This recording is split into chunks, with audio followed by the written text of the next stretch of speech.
করছিস যে?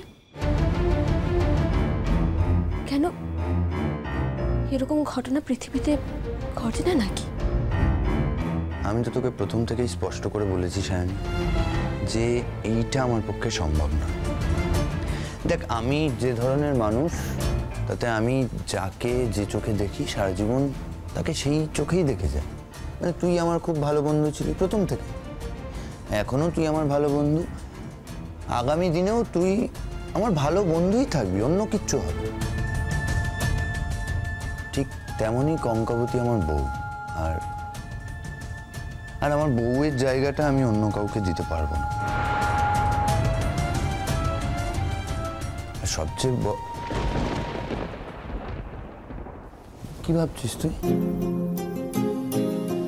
আমি তো এই কথাগুলো তোকে আগেই বলেছিলাম সায়নী, বলিনি? আমি তো অন্য কথা ভাবছি। কি ভাবছিস আমায় বল।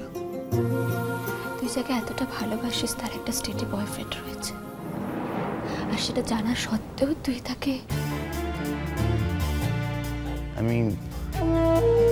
আমি বুঝেছি তুই রিজুদার কথা বলছিস। এই মুহূর্তে আমি ওটা নিয়ে কোনো কমেন্ট করতে চাই না, কারণ আমি নিজে 100% শিওর নই। দেখ, কখনো কখনো আমার মনে হয় যে কঙ্কাবতী এরকম করতে পারে না, ওর পক্ষে এটা করা সম্ভব না। আবার অনেক সময় এটাও মনে হয় যে হয়তো, যাই হোক, এখন ওসব কথা বাদ দে। কিন্তু তাই বলে তুই আমার জীবনটাকে নিয়ে ছেলে খেলা করতে পারিস না সমুদ্র।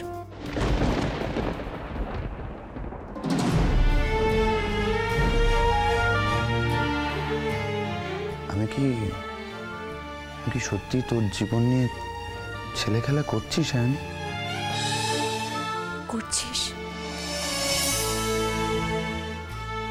আলবাত করছিস। তুই আমার ভালোবাসাটা কোনোদিনও বুঝতেই পারিস না, আমিও তোকে বুঝতে দিইনি। অভিমান করে তুই তারপর যখন এখানে এসে দেখলাম তুই কঙ্কাবতীর মতন একটা মেয়েকে ভালোবাসছিস, তখন জানিস তো মনে হলো তাহলে আমি বা কিসে কম ছিলাম। তাও মানিয়ে নিয়েছি নিজেকে।